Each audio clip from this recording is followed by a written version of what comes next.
Subscribe to KC Trichy YouTube channel. Like, share and comment.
தந்தை மகன் தூய ஆவியாரின் பெயராலே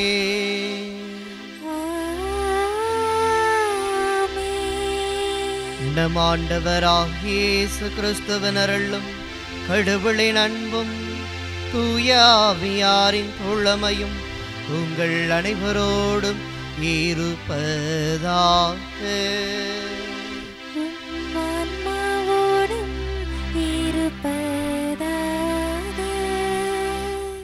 இறையேசுவில் பிரியமான சகோதர சகோதரிகளே, ஆண்டின் பொது காலம் 22வது ஞாயிற்றுக்கிழமையில் இறைவனை நாடி தேடி ஜெபிக்க வந்திருக்கின்ற இந்த அருமையான வேளையில் இறைவன் நம் ஒவ்வொருவருக்கும் இன்றைய நாளில் இறைவனை தேடுகிற பொழுது எத்தகைய நிலையில் நாம் தேட வேண்டும் என்று கற்றுக் கொடுக்கிறார். தூய உள்ளத்தோடு, தூய்மையான மனதோடு, தூய்மையான எண்ணத்தோடு அவரை தேடுகிற பொழுதெல்லாம் அவர் நம் அருகில் இருக்கிறார், ஆசீர்வாதத்தை வழங்குகின்றார். எனவே உள்ளத்திலிருந்து நாம் கொடுப்பவற்றை தூய உயிருள்ள இறைவனுக்கு உகந்ததாய் அழைக்கிற பொழுது அது மற்றவருக்கும் பயன்படும் என்பதை இன்று கற்றுக்கொள்ள அழைக்கிறது இறைவாக்கு வழிபாடு. எனவே சிந்திப்போம், நம்முடைய வாழ்வை இறைவனுக்கு ஏற்ற முறையில் தூயதாய் அமைத்து கொள்ள இப்பலியில் தொடர்ந்து மன்றாடுவோம். சகோதர சகோதரிகளே, தூய மறை நிகழ்வுகளை கொண்டாட நாம் தகுதி பெறும் பொருட்டு நாம் குற்றங்களை ஏற்றுக்கொள்வோம். எல்லாம் வல்ல இறைவனிடமும் சகோதர சகோதரிகளே உங்களிடமும் நான் பாவியினை ஏற்றுக்கொள்கிறேன். ஏனெனில் என் சிந்தனையாலும் சொல்லாலும் செயலாலும் கடமையில் தவறியதாலும் பாவங்கள் பல செய்தேன். என் பாவமே, என் பாவமே, என் பெரும் பாவமே. ஆகையால் எப்பொழுதும் கன்னியான புனித மரியாவையும் வானதூதர் புனிதர் அனைவரையும் சகோதர சகோதரிகளே உங்களையும் நம் இறைவனாகிய ஆண்டவரிடம் எனக்காக வேண்டிக் கொள்ள மன்றாடுகிறேன். எல்லாம் வல்ல இறைவன் நம்மை இரக்கம் வைத்து நம் பாவங்களை மன்னித்து நம்ம நிலை வாழ்வுக்கு அழைத்து செல்வாராக. ஆமீன்.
மன்றாடுவோமாக.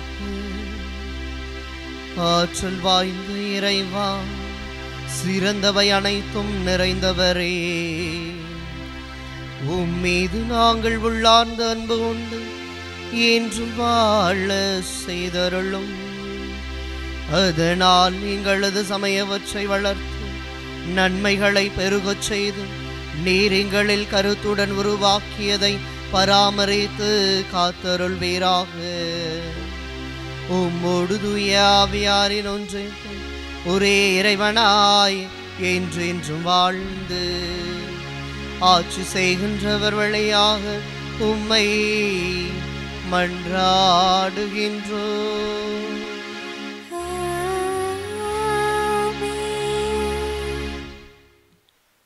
முதல் வாசகம். நான் உங்களுக்கு கட்டளையிட்டதை சொல்பவற்றோடு எதையும் சேர்க்க வேண்டாம். இணை சட்ட நூலிலிருந்து வாசகம். அதிகாரம் 4, வசனங்கள் 1 முதல் 2 வரை மற்றும் 6 முதல் 8 வரை. இஸ்ரேலரே, கேளுங்கள். நான் உங்களுக்கு கற்றுத்தரும் நியமங்கள் முறைமைகளின்படி ஒழுகுங்கள். அதனால் நீங்கள் வாழ்ந்து உங்கள் மூதாயாரின் கடவுளாகிய ஆண்டவர் உங்களுக்கு கொடுக்கும் நாட்டிற்கு சென்று அதை உரிமையாக்குவீர்கள். நான் உங்களுக்கு கட்டளையிட்ட சொல்போற்றோடு எதையும் சேர்க்க வேண்டாம், அதிலிருந்து எதையும் நீக்கவும் வேண்டாம். உங்கள் கடவுளாகிய ஆண்டவரின் கட்டளைகளை நான் உங்களுக்கு கற்றுத்தருகிறேன். அவற்றை பின்பற்றுங்கள். நீங்கள் அவற்றை பின்பற்றி நடங்கள். அதுவே மக்கள் இனங்கள் முன்னிலையில் உங்கள் ஞானமும் அறிவாற்றலுமாய் விளங்கும். இந்த நியமங்களை கேள்வி வரும் அனைவரும் உண்மையிலே இப்பேரினும் ஞானமும் அறிவாற்றலும் கொண்ட மக்களால் ஆனது என்பர். நாம் குரல் எழுப்பும் போதெல்லாம் நம் கடவுளாகிய ஆண்டவர் நம்மோடு உள்ளார். அவரை போல மக்களுக்கு மிகவும் நெருங்கிய கடவுளை கொண்ட வேறு பேரினும் ஏதாகிலும் உண்டா? நான் இன்று நேர்மைமிகு சட்டங்களை உங்களுக்கு தந்து உள்ளேன். இவற்றை போன்ற நியமங்களையும் முறைமைகளையும் கொண்ட வேறு பேரினும் ஏதாகிலும் உண்டா? ஆண்டவரின் அருள்வார்க்கு. இறைவனுக்கு நன்றி. திருப்பாடல் 15. நீங்கள் அனைவரும் பாட வேண்டிய பதிலுரை பாடலின் பல்லவி. ஆண்டவரே, உம் கூடாரத்தில் தங்கிட தகுதி உள்ளவர் யார்?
கூடரத்தில் தங்கிட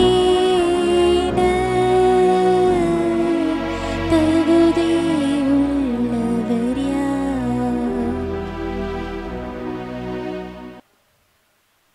இரண்டாம் வாசகம். இறை வார்த்தையின்படி நடக்கிறவர்களாய் இருங்கள். திருத்தூதர் யாக்கோப்பு எழுதிய திருமுகத்திலிருந்து வாசகம். அதிகாரம் 1, இறை திருமுத்துக்கள் 17 மற்றும் 18, 21 மற்றும் 22 மற்றும் 27.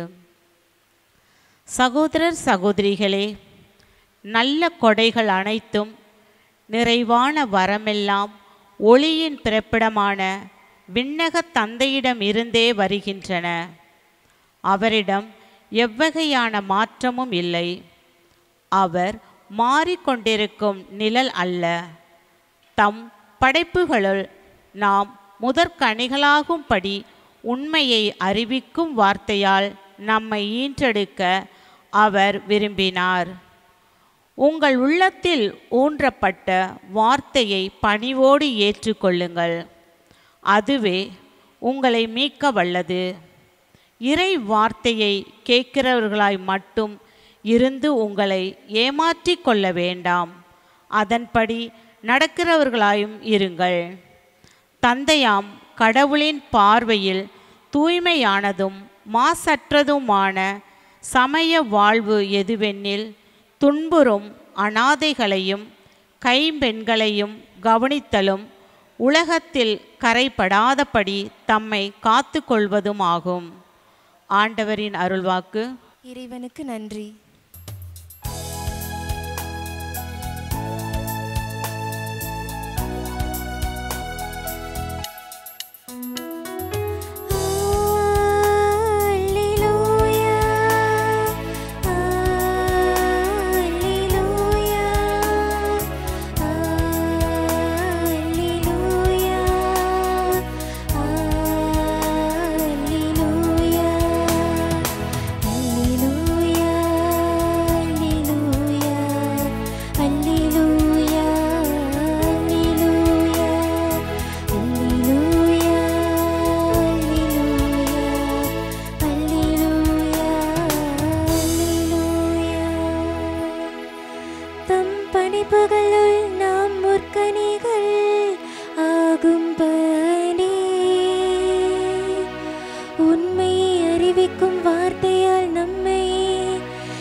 ஆண்டவர் உங்களோடு இருப்பாராக.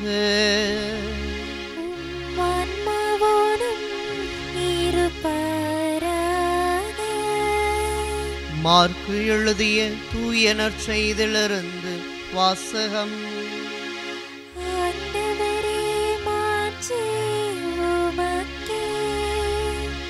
பிரிவு 7, இறை வார்த்தைகள் 1 தொடங்கி 8, மேலும் 14, 15 மற்றும் 21 தொடங்கி 23 வரை. ஒரு நாள் பரிசேயரும் எருசலேமிலிருந்து வந்திருந்த மறைநூல் அறிஞர் சிலரும் இயேசுவிடம் வந்து கூடினர். அவருடைய சீடருள் சிலர் தீட்டான, அதாவது கழுவாத கைகளால் உண்பதை அவர்கள் கண்டார்கள். பரிசேயரும் ஏன் யூதர் அனைவருமே தம் மூதாதையர் மரபை பின்பற்றி கைகளை முறைப்படி கழுவாமல் உண்பதில்லை. சந்தையிலிருந்து வாங்கியவற்றை கழுவிய பின்னரே உண்பர். அவ்வாறே கிண்ணங்கள், பரணிகள், செம்புகள் ஆகியவற்றை கழுவுதல் போன்று அவர்கள் கடைபிடிக்க வேண்டிய மரபுகள் இன்னும் பல இருந்தன. ஆகவே பரிசேயரும் மறைநூல் அறிஞரும் அவரை நோக்கி, உம் சீடர் மூதாதையர் மரபுபடி நடவாமல் தீட்டான கைகளால் உணவு அருந்துவது ஏன் என்று கேட்டனர். அதற்கு அவர், வெளிவேடக்காரர்களாகிய உங்களை பற்றி எசையா பொருத்தமாக இறைவாக்கு உரைத்திருக்கிறார். இம்மக்கள் உதட்டினால் என்னை போற்றுகின்றனர், இவர்கள் உள்ளமோ என்னை விட்டு வெகு தொலைவில் இருக்கிறது. மனித கட்டளைகளை கோட்பாடுகளாக கற்பிக்கின்றனர். இவர்கள் என்னை வழிபடுவது வீண் என்று அவர் எழுதியுள்ளார். நீங்கள் கடவுளின் கட்டளைகளை கைவிட்டு மனித மரபுகளை பின்பற்றி வருகிறவர்கள் என்று அவர்களிடம் கூறினார். இயேசு மக்கள் கூட்டத்தை மீண்டும் தம்மிடம் வரவழைத்து அவர்களை நோக்கி, நான் சொல்வதை அனைவரும் கேட்டு புரிந்து கொள்ளுங்கள். வெளியே இருந்து மனிதருக்குள்ளே சென்று அவர்களை தீட்டுப்படுத்தக்கூடியது ஒன்றுமில்லை. மனிதருக்கு உள்ளே இருந்து வெளியே வருபவையே அவர்களை தீட்டுப்படுத்தும். ஏனெனில் மனிதர் உள்ளத்திலிருந்தே பரத்தமை, களவு, கொலை, விபச்சாரம், பேராசை, தீச்செயல், வஞ்சகம், காமவெறி, பொறாமை, பழிப்புரை, செருக்கு, மதிகேடு ஆகியவற்றை செய்ய தூண்டும் தீய எண்ணங்கள் வெளிவருகின்றன. தீயவனாகிய இவை அனைத்தும் உள்ளத்திலிருந்து வந்து மனிதரை தீட்டுப்படுத்துகின்றன என்றார். ஆண்டவரின் அருள்வாக்கு.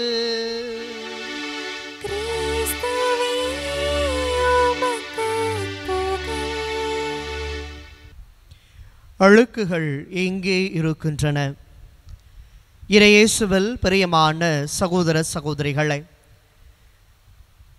ஆண்டின் பொதுக்காலம் 22வது ஞாயிற்றுக்கிழமையிலே இன்றைய நாளில் இறைவனுடைய அருளை நாடி இந்த தெய்வீக திருப்பலியை ஒப்பு கொடுத்து கொண்டிருக்கின்ற அருமையான பொழுதில் ஆண்டவர் நம் ஒவ்வொருவரையும் ஆசிர்வதிக்க வேண்டும்.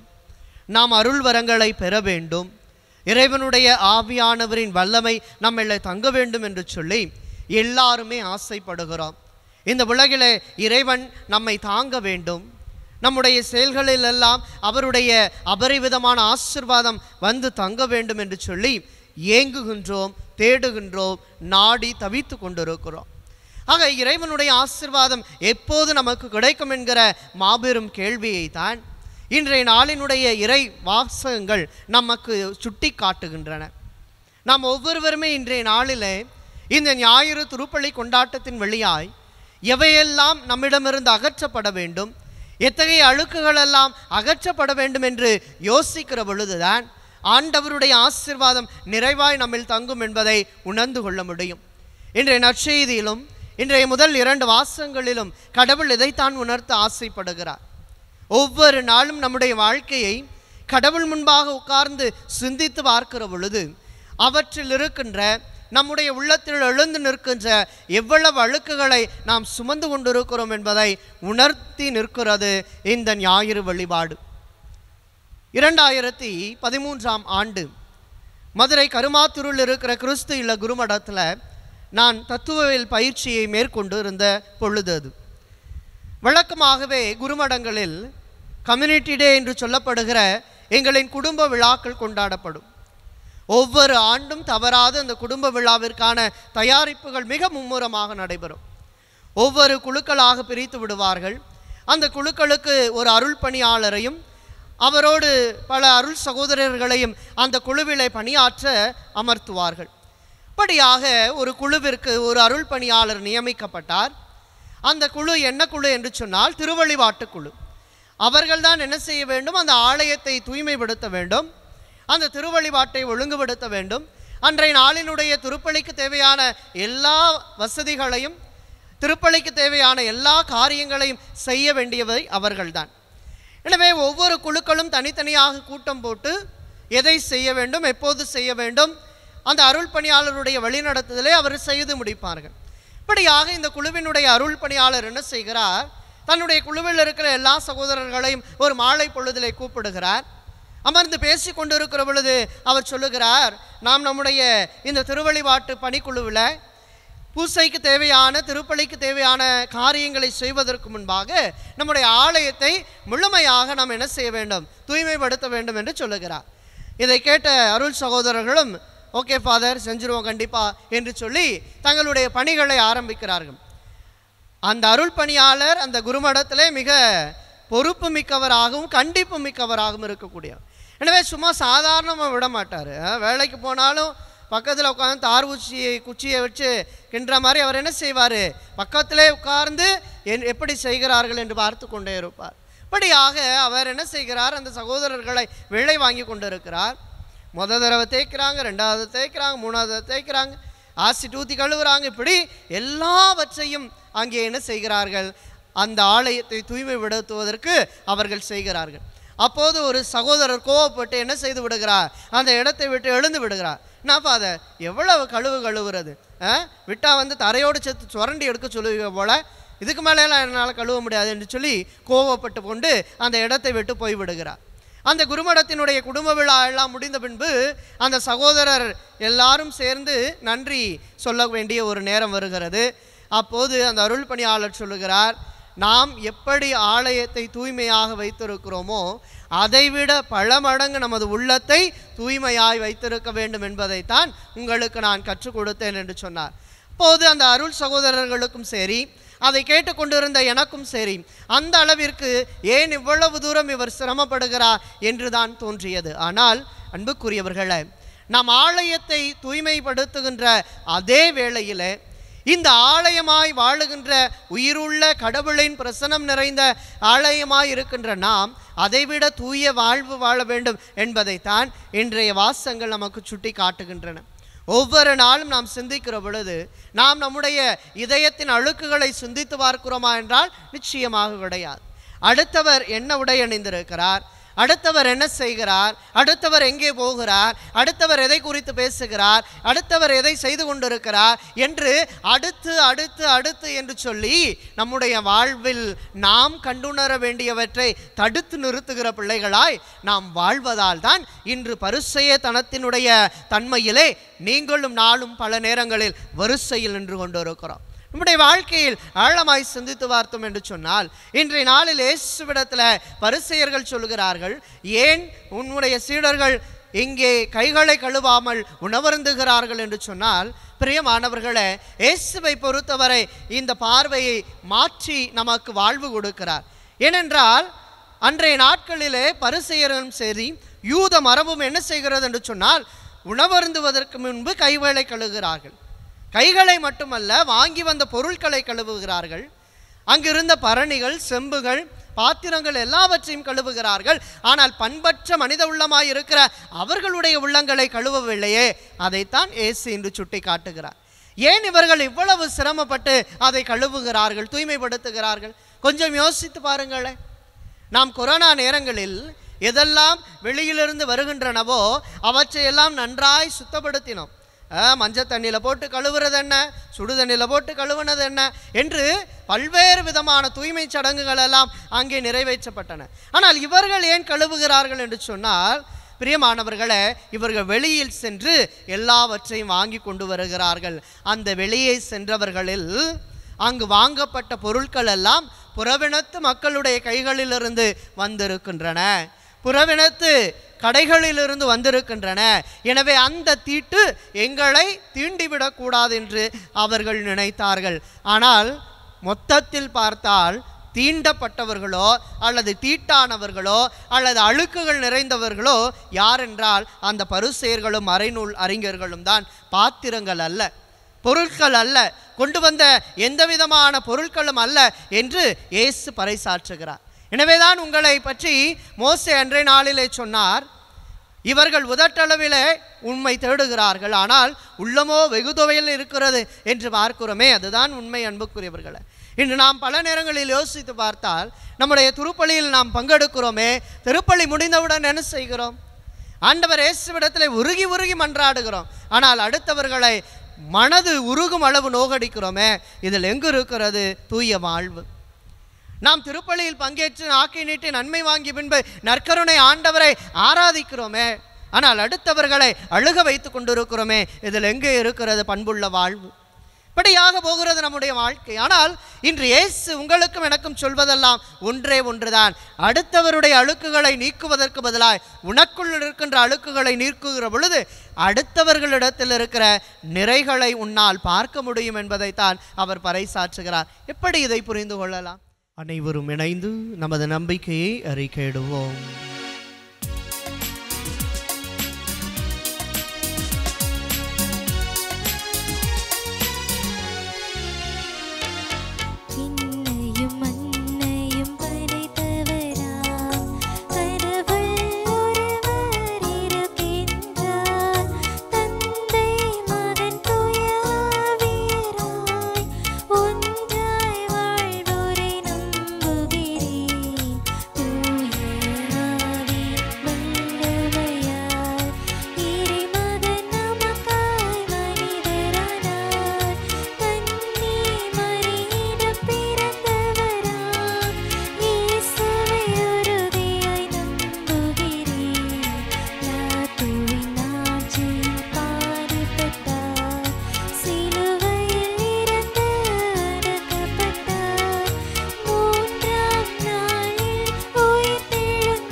அன்பார்ந்த சகோதர சகோதரிகளே, என்னுடையதும் உங்களுடையதுமான இப்பலி எல்லாம் வல்ல தந்தையாக இறைவனுக்கு ஏற்றதாகும்படி மன்றாடுங்கள். ஆண்டவர் தமது பெயரின் புகழ்ச்சிக்காகவும் மாட்சிக்காகவும் நமது நன்மைக்காகவும் புனித திரு அவையின் அனைத்து நலனுக்காகவும் உமது கையின்றி இப்பலியை ஏற்றுக்கொள்வாராக. ஆண்டவரே, என்றும் புனிதமான இக்காணிக்கை மீட்பளிக்கும் ஆசியை எங்கள் மீது பொழிவதாக. இவ்வாறு அருளடையாளம் முறையில் நிகழும் இவ்வழி உமது ஆற்றலால் நிறைவு பெறுவதாக. எங்கள் ஆண்டவராகிய கிறிஸ்து வழியாக உம்மை மன்றாடுகின்றோம்.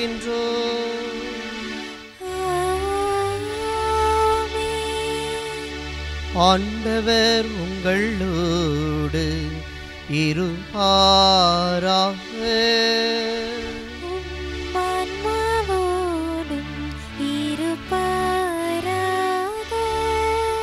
இதயங்களை மேலே எழுப்புங்கள்.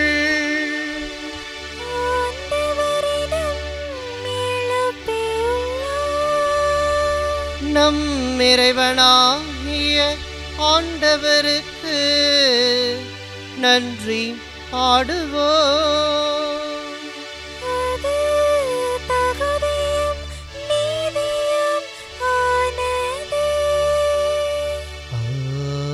ஆண்டவரே, தூயவரான தந்தையே, என்றும் உள்ள எல்லாம் வல்ல இறைவா,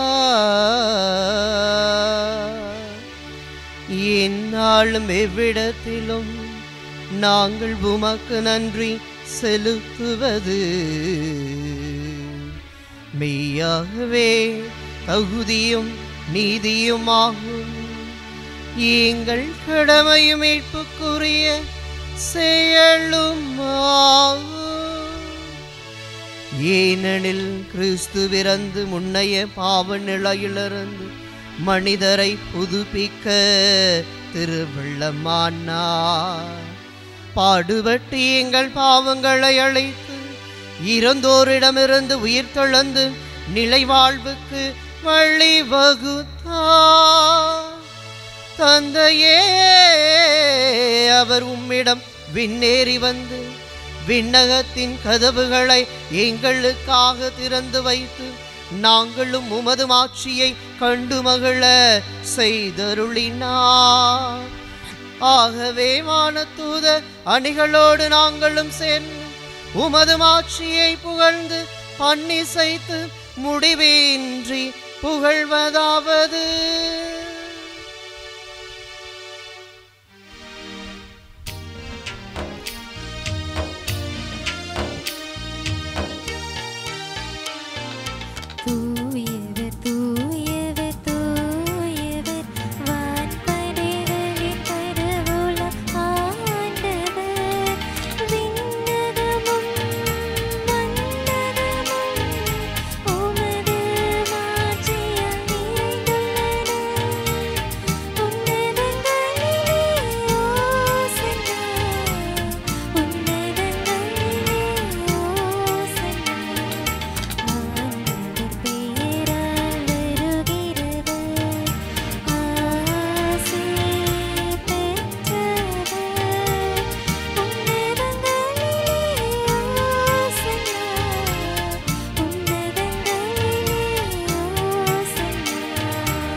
ஆண்டவரே, நேர்மையாகவே தூயவர், தூய்மை அனைத்துக்கும் ஊற்று. ஆகவே உம்முடைய ஆவியை பொழிந்து இக்காணிக்கைகளை தூய்மைப்படுத்த உம்மை வேண்டுகின்றோம். இவ்வாறு எங்கள் ஆண்டவர் இயேசு கிறிஸ்துவின் உடலும் இரத்தமுமாக எங்களுக்கு இவை மாறுவனவாக. அவர் பாடுபட உள்ளம் கணைந்து தம்மை கையளித்த போது அப்பத்தை எடுத்து நன்றி செலுத்தி தம் சீடருக்கு அளித்து கூறியதாவது,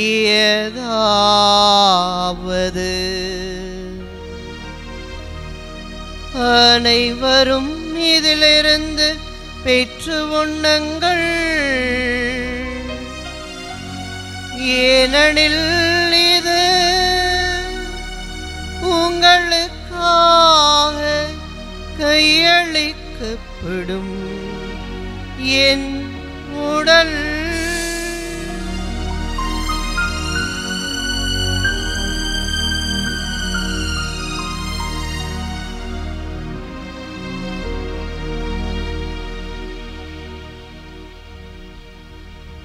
அவ்வண்ணமே இரவு விருந்தை அருந்திய கிண்ணத்தை எடுத்து நன்றி செலுத்தி தம் சீடருக்கு அளித்து அவர் கூறியதாவது,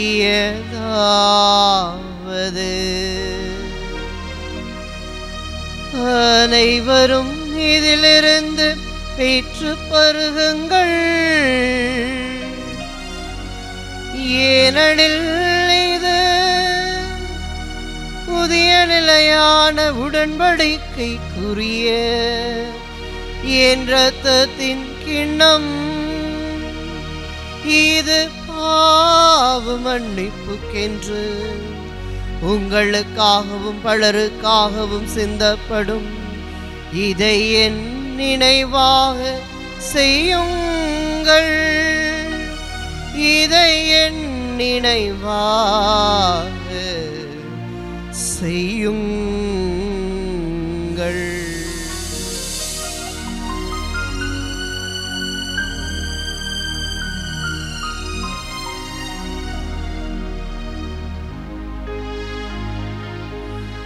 நம்பிக்கையின் மறை பொருள். ஆண்டவரே, நீர் வருமளவும் உமது இறப்பினை அறிக்கையிடுகின்றோம், உமது உயிர்ப்பினையும் எடுத்துரைக்கின்றோம். ஆகவே ஆண்டவரை, நாங்கள் கிறிஸ்துவின் இறப்பினையும் உயிர்ப்பினையும் நினைவு கூர்ந்து வாழ்வு தரும் அப்பத்தையும் மீட்பளிக்கும் கிண்ணத்தையும் உமக்கு ஒப்பு கொடுக்கின்றோம். உம் தருமனை என்று உமக்கு ஊழியம் புரிய தகுந்தவர்கள் எங்களை ஏற்றுக்கொண்டேன். எனவே உமக்கு நன்றி செலுத்துகின்றோம். மேலும் கிறிஸ்துவின் உடலிலும் இரத்தத்திலும் பங்கு கொள்ளும் எங்களை தூய ஆவியார் ஒன்று சேர்க்க வேண்டும் என உமை தாழ்மையுடன் மன்றாடுகிறோம். ஆண்டவரை, உலகெங்கும் பரவியிருக்கும் உமது திரு அவையை நினைவு கூர்ந்தருளும். எங்கள் திருத்தந்தை பிரான்சிஸ், எங்கள் ஆயர் ஆரோக்கியராஜ், எல்லா திருநிலையினர் ஆகிய அனைவரோடும் உமது திரு அவை அன்பின் நிறைவை காண உதவியருளும். தந்தையை, உயிர்த்தெழும் எதிர்நோக்குடன் தேயில் கொள்ளும் எங்கள் சகோதர சகோதரிகளையும் இறந்தோர் அனைவரையும் இரக்கத்துடன் நினைவு கூர்ந்து உமது திருமுக ஒளியினுள் ஏற்றருளும். எங்கள் அனைவர் மீதும் இரக்கமாயிரும்.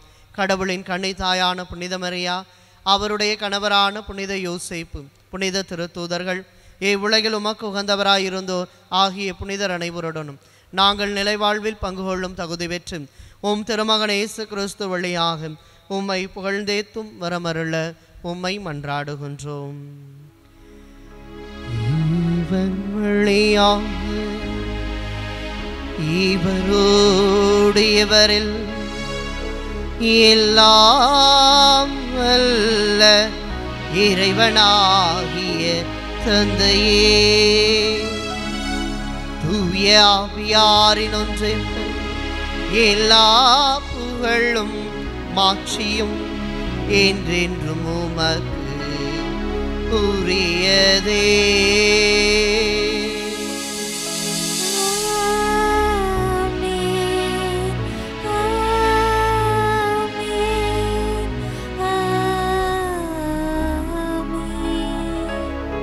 தூயவரை தூய உள்ளத்தோடு ஏற்க இரு கரங்களை விரித்து இறைவனை நோக்கி மன்றாடுவோம்.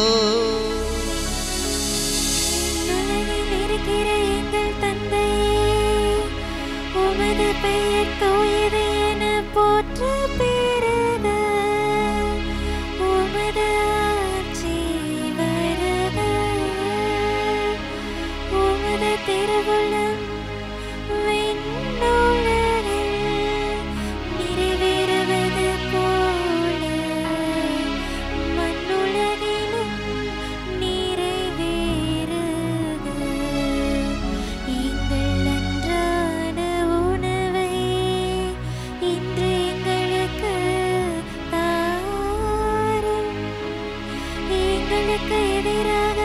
குற்றம் செய்வோரை நாங்கள் மன்னிப்பது போல எங்கள் குற்றங்களையும் மன்னியும்.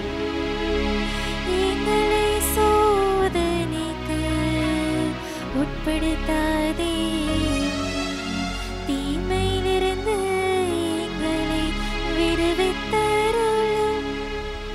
ஆண்டவரே, தீமை அனைத்திலிருந்தும் எங்களை விடுவித்து எங்கள் வாழ்நாளில் அமைதியை கனிவுடன் அருளவுமை மன்றாடுகிறோம்.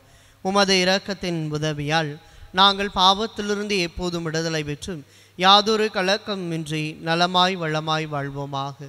நாங்கள் எதிர்நோக்கி இருக்கும் பேரின்பத்துக்காகவும் மீட்பராகிய இயேசு கிறிஸ்துவின் வருகைக்காகவும் காத்திருக்கின்றோம். ஏனெனில் ஆட்சியும் வல்லமையும் மாட்சியும் என்றென்றும் உமதே. ஆண்டவரே இயேசு கிறிஸ்துவே, அமைதியை உங்களுக்கு விட்டுச் சொல்லுகின்றேன், என் அமைதியையே உங்களுக்கு அளிக்கின்றேன் என்று உம் திரு தூதர்களுக்கு மொழிந்தீரே. எங்கள் பாவங்களை பாராமல் உமது திரு அவையின் நம்பிக்கையை கண்ணோக்கி உமது திருவுளத்திற்கு ஏற்ப அதற்கு அமைதியையும் ஒற்றுமையையும் அளித்தருள்வீராக. என்றென்றும் வாழ்ந்து ஆட்சி செய்கின்றவர் நீரே. ஆமென். ஆண்டவருடைய அமைதி உங்களோடு என்றும் இருப்பதாக. உம் ஆன்மாவோடும் இருப்பதாக. ஒருவருக்கொருவர் ஆண்டவர் இயேசு வழங்கும் அமைதியை பகிர்ந்து கொள்வோம். உலகின் பாவங்களை போக்கும் இறைவனின் செம்மறி எங்கள் மேல் இரக்கமாயிரும். உலகின் பாவங்களை போக்கும் இறைவனின் செம்மறி எங்கள் மேல் இரக்கமாயிரும். உலகின் பாவங்களை போக்கும் இறைவனின் செம்மறி எங்களுக்கு அமைதியை அளித்தருளும்.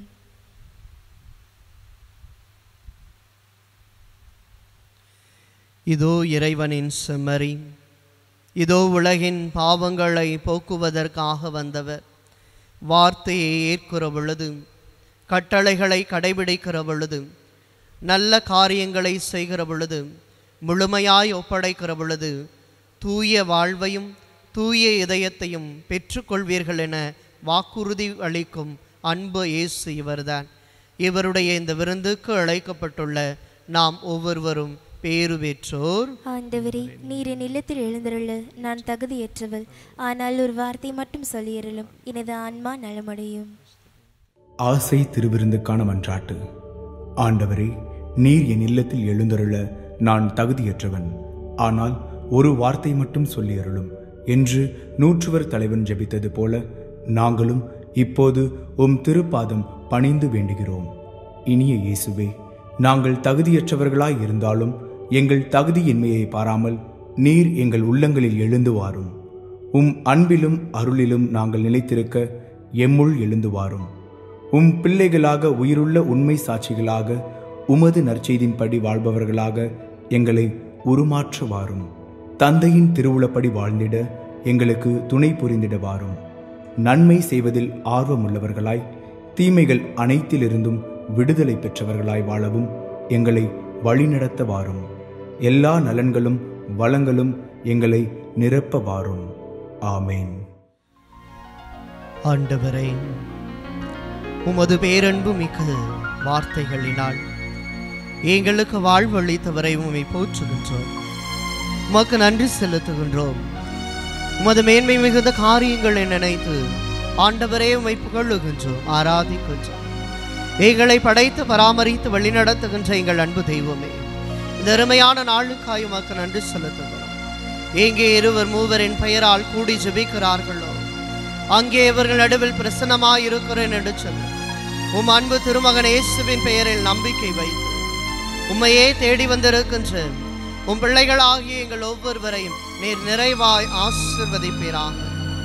ஆண்டவரே, செக்கரியா புத்தகத்தில் 9ஆம் அதிகாரம் 13 முதல் 16 வரை உள்ள இறை வார்த்தைகளில் நான் ஆண்டவரை நோக்கி எழுப்புகிற மன்றாட்டுகளை அவர் கேட்பார், அதற்கு பதில் மொழி அளிப்பார் என்று சொல்லி எல்லா மக்களினத்தாரும் அன்றைய நாளில் உம்மை நோக்கி எழுப்பிய ஒவ்வொரு குரலையும் கேட்டு அவர்களுக்கு ஆசி வழங்கியவர இன்றைய நாளில் தூய உள்ளத்தோடு உம்மை பெற முடியாமல், தூய்மையான காரியங்களை செய்ய முடியாமல், தூய வாழ்வுதனை பேண முடியாமல், பல்வேறு விதமான அழுக்குகளாலும் பல்வேறு விதமான சடங்கு சம்பிரதாயங்களினாலும் பாழ்பட்டு கிடக்கின்ற எங்களுடைய வாழ்வை நீர் மாற்றுவீராக. லேவியர் புத்தகத்திலே நாங்கள் வாசிப்பது போல உன் கடவுள் உன் நடுவில் இருக்கிறார் என்பதை உணர தவறியதோ என்று நாங்கள் ஒவ்வொரு நாளும் உமதுடைய பிரசன்னத்தை உணர தவறிய நேரங்களை நினைத்து ஆண்டவரே மனமருந்தி மன்னிப்பு கேட்கிறோம் அப்பா. இன்றைய நாளில் கூட எங்கள் குடும்பத்தை நீர் முழுமையாய் ஆசீர்வதித்து உமது தெய்வீக பராமரிப்பை உறுதி செய்து தொடக்க நூலிலே 12:2 ஆசீர்வாதம் கொடுத்து ஆபிரகாமின் குடும்பத்தை ஆசியால் நிறைத்தது போல எங்கள் ஒவ்வொருவரையும் உமது கரம் தொட்டு வழி நடத்தட்டும். இயேசுவே, எங்கள் இதய தெய்வமே, எங்கள் இதயம் தூய வாழ்வோடு இருக்கவும், தூய்மையான காரியங்களை ஏற்று நடக்கவும், தூய்மையான செயல்களை பெற்றுக்கொள்ளவும், இதற்கு எதிராக இருக்கிற எங்கள் பாவ செயல்கள் எல்லாம் அகற்றப்படவும், பாவ மன்னிப்பினால் வரும் பேருபலனை நாங்கள் பெற்று மகிழ எங்களை முழுமையாய் தூண்டி எழுப்புவீராக. இயேசுவே, நாங்கள் உம்மிடம் கேட்கிற ஒவ்வொரு மன்றாட்டுகளையும் ஒரு நாளும் புறக்கணியாது. இந்த வாரம் முழுவதும் ஆசீர்வதியும், திடப்படுத்தும், வழிநடத்தும், பொறுப்படுத்திக் கொள்ளும். உம்மையே நம்பியிருக்கிற எங்கள் மீது உமது ஆசீர்வாதத்தை மழையென பொழிவீராக. குறிப்பாக இந்த வாரம் முழுவதும் நாங்கள் செய்கின்ற அல்லது நாங்கள் செய்து வந்திருக்கின்ற ஒவ்வொரு பாவ செயல்களையும், குற்றச் செயல்களையும், பலவீனங்களையும், சொல்ல முடியாத வேதனைகளையும் உமது பாதத்தில் ஒப்பு கொடுக்கிறோம். மன்னித்து ஏற்று எங்களுக்கு நல்வாழ்வை கொடுப்பீராக. ஆண்டவராய கிறிஸ்து வழியாக உம்மை பார்த்து ஜெபிக்கிறோம். எங்கள் ஜெபம் கேளும் நல்ல தந்தையே, ஆமென்.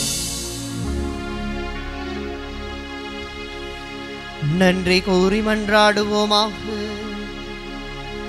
ஆண்டவரே, விண்ணக உணவால் ஊட்டம் பெற்ற நாங்கள் உம்மை தாழ்மையுடன் வேண்டுகின்றோம்.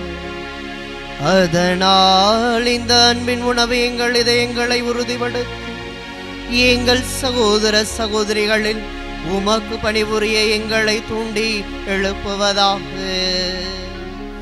எங்கள் ஆண்டவராகிய கிறிஸ்து வழியாக உம்மை மன்றாடுகின்றோம்.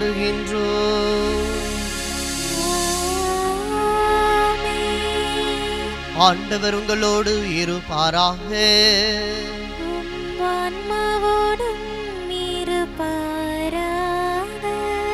எல்லாம் வல்ல இறைவன் தந்தை, மகன், தூய ஆவியார் உங்களுக்கு ஆசி வழங்குவாராக.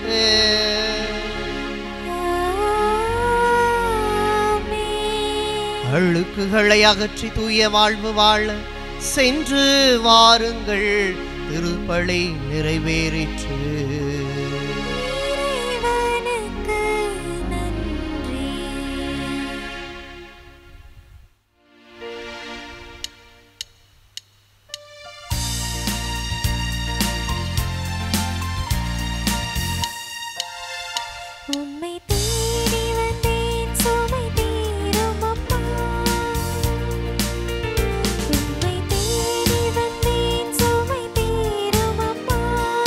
உலக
மகன் தூய ஆவியின் பெயராலே ஆமேன்.